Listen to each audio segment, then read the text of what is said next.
It has been exactly 1 year since I created Fighter Jester, and I really wanted to kind of talk about the whole process of making this and the journey that I have had this past year, because it is literally not an overstatement to say that this cosplay has changed my life. So in honor of Fighter Jester's 1 year birthday, today we're going to walk down memory lane. For those of you who are unfamiliar, Fighter Jester is part of a series created by comic artist Eren Angiolini as a fan artist compilation of what if the Critical Role characters were different classes, such as Bo being cleric, Allura and Kima being completely switched in their classes, and of course Jester as a fighter. When Eren's designs dropped, my DMs got flooded by friends and followers and mutuals just being like, are you gonna make this? And I remember I put it on my cosplanner list and I was like, oh yeah, I'll get around to it. I figured in like a couple of years, if ever, because like honestly it really intimidated me. But I just kind of was like, yeah, sure, I'll put it on the list. I kind of have a name for like doing Jester cosplays because I've done so many different ones and so many fan artist ones. So I guess everyone just assumed, and they were right, that I would make Fighter Jester. Fast forward a couple of weeks and my friend Maddie, Mithril Cosplay, go follow her, DM'd me and was like, hey, there's a what if cosplay group that's forming on Discord. Do you want to join it? Because I know you really want to make Jester. And I was like, sure. Okay. Also, sorry if y'all hear a lot of sounds. The cats have decided it's time for zoomies right now. Case in point. So Maddie kind of bullied me because I was like, I don't know if I want to join this. And she was like, no, you're going to join this. So I joined it. And when I joined the group, I was like, I don't know if I want to actually like make this cosplay. I'm just here for the vibes, guys. I think at that point there were around 30 people, maybe a little bit more than that were a part of this. Such an incredible experience to see cosplayers from all over the world working on like this same project. And not just like someone over here is doing Pumat and someone over here is doing Keyleth. It was like you had like 4 people that were working on the same outfit, or like they were talking about working on the same outfit. So there was so much good conversation of everyone like sharing their ideas and helping people out. And then you had like so many people that were posting their updates as they were like working on outfits too. It was the most encouraging and kindest community that I had like ever seen before.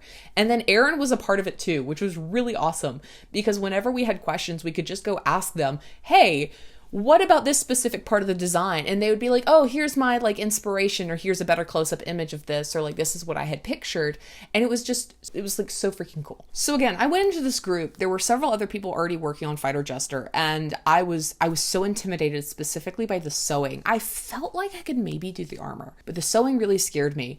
And half the people that were doing Jester were making like full doublets and like all these like fancy pleated things, and I was like, I don't think I can do that. It was so encouraging to see the people that were working on their stuff, and I had to join. So I started with the armor because it was what I knew. I used the Night Peach patterns from Kenpatsu Cosplay. As we know, it's the only pattern I use for anything anymore. And I just kind of went from there. If you're really interested in seeing how I made Fighter Jester, I actually did a 3-part series with an additional video on how I made specifically the shoulders on my YouTube. So I'll link all that down below if you're interested, as well as the first part up in the cards. So I did the armor, and that was nerve-wracking, but it was like really fun to do, and I sped through it way faster than I thought. And then I had to do the sewing after I had procrastinated long enough, and it was the most ambitious thing that I ever did was sewing. I think the thing that I'm proudest about, you can't even see on the outfit because half the time it's covered, it's my stupid little sprinkle cutouts that I did. I don't have a way to do embroidery. I don't know how to do embroidery. So I just sat there with my little cutout of sprinkle that I slapped down and like used that quilting glue or whatever to like attach it to my fabric. And I just went back and forth with my sewing machine all the way around to create like this really thick border. And then I didn't have the right color thread. So I sat there with a Sharpie marker and colored in the thread around sprinkle with a Sharpie. From what I can remember, Jester took me around 3 months to create. I started like middle to late February, and then I ended on May 15th. So it was like 3 months, give or take, that took me to make this, which is like, what the heck? I work a full-time job. I'm really busy, but I did it somehow. Originally, the deadline for the whole thing in order to get all the what if cosplays done was May 30th. And so at that point I was like, okay, I'm going to like enter Jester into a cosplay competition. I'm going to have her ready for MomoCon. I'm going to do all this stuff. Around the time I finished, the date wound up getting pushed back because there were like people that we were still waiting on, because the goal was to try and get at least one person for every design Eren made. We pushed it back by a full month. So I actually didn't have to have Jester done when I finished her, but oh well. Honestly, I don't know if it would have been a good idea to like keep pushing her back because I was starting to get like really burnt out making her. So May 15th, the reason that date was so important was because I had planned a photo shoot with a friend. So for those of you who don't know, I take all my own photos for the most part, with the exception of a couple of shoots that I've done either with friends or photographers I've hired. So May 15th, I was like, we're doing Jester, you're doing Scarlet Witch, this is going to be perfect. And then I realized I wasn't sure if I'd get her done in time. I wound up, this stupid little bow was the last thing that I had to do. I was hot gluing this on like 5 minutes before I had to leave to meet her for the photo shoot.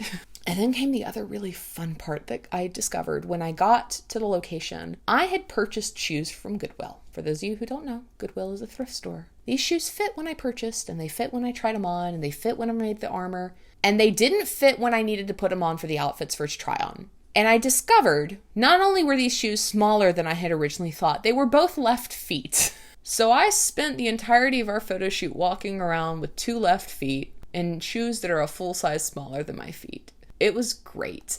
We wound up getting chased off a church. There's like this really nice church. And we've gone there before to do photo shoots, like on Sundays and stuff when they're in church or like after service and stuff. And we've never had any problems. And for some reason this time they sent a cop after us.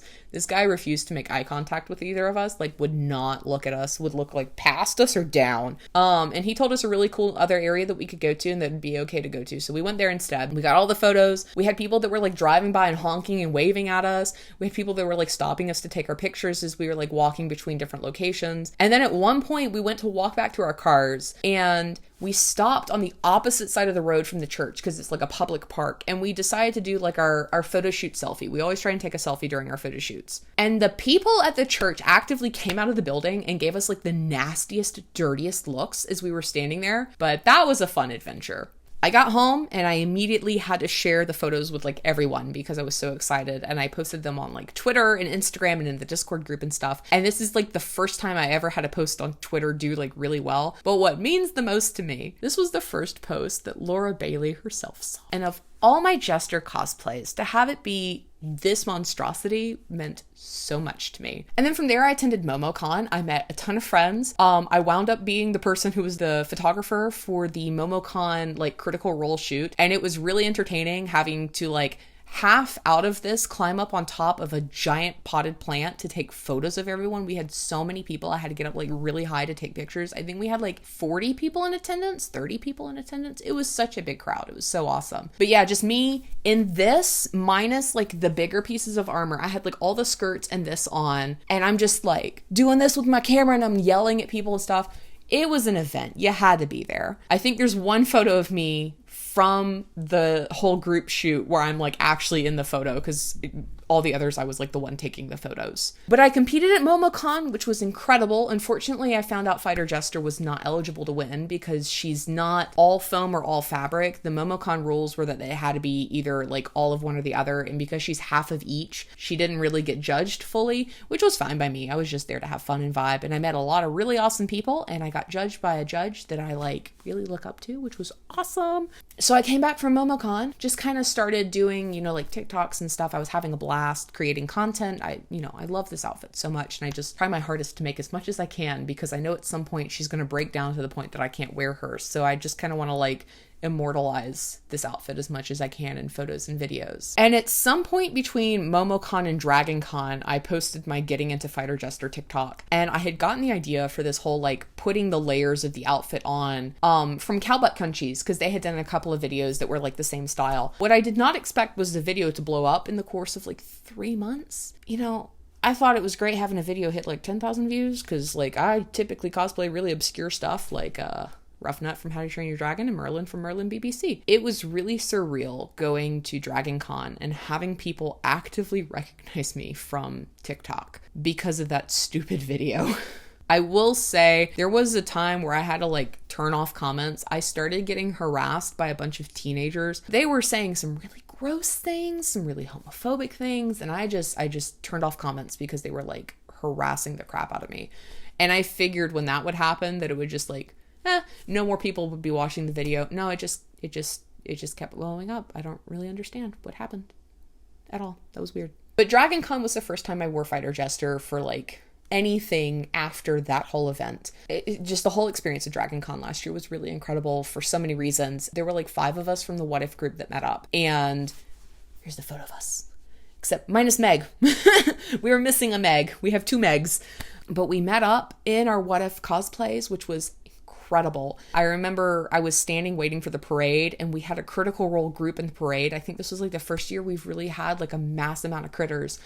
And I remember seeing them off in the distance, and I just hold up my lollipop. This poor child next to me, I think, probably got clobbered. And I just started like waving my lollipop everywhere. And like all the critters just like came straight towards me because I was right on the curb. And like half the people I knew, so I'm just like, oh my gosh, you know, everyone's giving hugs. And like I got like an acorn, and there was like a button and like a couple of other little knickknacks and stuff that I've kept. Absolutely incredible, and just so great to finally see people in real life for the first time after having talked to them for months on end. Then made it to the Critical Role shoot, which was the most surrealist thing I'd ever seen. I think it's the largest Critical Role shoot ever. I don't know. But according to like sources, aka Matthew Mercer, I think it was. That was a whole experience in of itself. Then to have the 2 wedding proposals happen there as well was just like the most wholesome thing.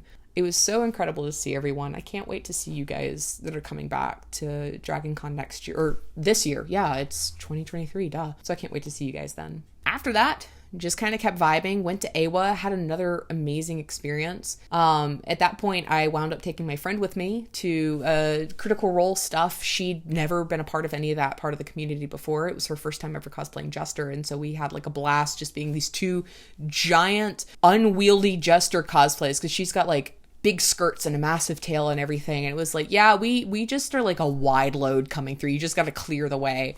Had an absolute blast with that and met so many amazing and incredible people. But then there was DreamHack, and I won a competition with this outfit. What? I still can't believe it. I see the medal every day, and I'm like, that's not, why'd they give me an award? This outfit's so messed up. Especially considering DreamHack was the 10th time I wore Jester for longer than 2 hours. I don't know if I can actually wear this costume to another convention. I don't think you can see. There's like creases and cracks everywhere. She's so worn. I want to bring her back at least once next year, but I don't know how well it's gonna go for my girl. But boy, it's been an adventure, and continuously having people that like know me for this and being recognized at cons and online. Yeah, I think the most surreal experience, other than winning the competition, was I actually had someone come up to me at Dragon Con, and they recognized me because of this, because they watched these YouTube videos, and I don't know if you're still watching them, but I remember you. And they told me they made a Keyleth cloak made based on my tutorial, and I was like about to start crying. That meant so much to me because they were wearing it and they showed it to me. Oh, but yeah, it was because they recognized me as this because of all my videos, and this is like, you know, Jester's on my profile pictures and stuff. I don't know if I'll ever have another cosplay that will come close to what Fighter Jester did. I don't know if I really want another one to like usurp her spot. I love her so much. But we'll see. I've got another Jester cosplay up my sleeve that I'm hoping to take to Dragon Con this year, so we'll see how that one goes. It's definitely not as impressive as Fighter Jester, but it's kinda cool. But yeah. Happy birthday, Fighter Jester, and thank you so much, Eren, for creating this design. You're incredible. Everyone in the What If group, you're incredible. Oh my gosh, we got published in a magazine. I forgot. How did I forget? I was the one who organized that. The ending of Fighter Jester in terms of like things was the What If group is in a magazine now, which I own and is on my bookshelf. That was the coolest thing ever. Because we had tried for so long to get the What If group published, and I just had this crazy idea to reach out to Creative Cosplays as the group and ask them if they'd be willing to run an article on this. But we had like 25 people who did this, and it's incredible and it's so amazing, and I was a part of it. So yeah, thanks guys, you changed my life. I love you all. Come back next week, there'll be another video. I'll see you guys next time. Bye.